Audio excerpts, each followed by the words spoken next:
So by now you've heard how easy it supposedly is to build a web service in Visual Studio.net. Let's take a look. We'll start from scratch and create a simple web service using ASP.NET.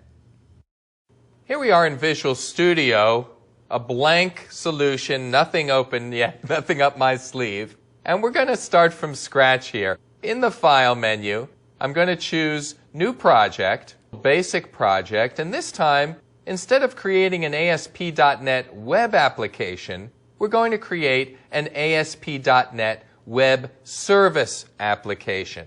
And I'll go ahead and just stick with the default name of Web Service 1, and we'll put this inside our ASP.NET folder that we've been using for all of our samples. So I click OK. Visual Studio does the work for me here, and it automatically creates a number of files. What we have is a set of references to the system namespaces that are typically going to be used. You can add more if you need to. We have some assembly information about the actual deployment package that Visual Studio is going to be using for us in creating our .NET application. Global ASAX is the same as what you have in a web page application. Allows you to handle application level events and so on.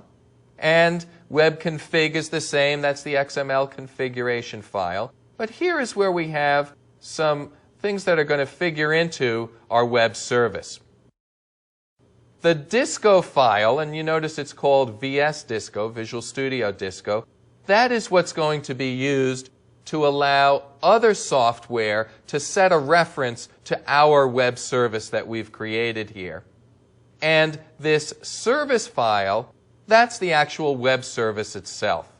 Now, whereas web pages have an extension of ASPX, web services have an extension of ASMX. And I think of that M as standing for methods or method calls. Let's take a look at what this web service actually is. You'll notice that if I double-click here, nothing really comes up in Design View. There is no HTML component. There is no design surface. So it's immediately telling me that it's pretty much there's code only here, and click here if you want to switch to code view. There are some server controls that you could make use of in a web service, and that's why you could maybe end up dragging some things over from the Server Explorer to the toolbox. But we'll just switch to the code view and take a look at the code that was created for us.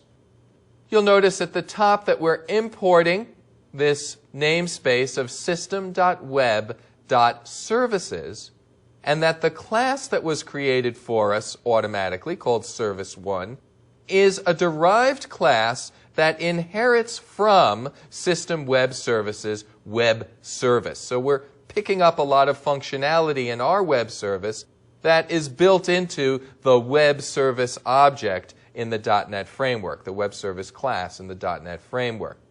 And when you get a web service, when you create a web service using Visual Studio, it automatically gives you this commented out code.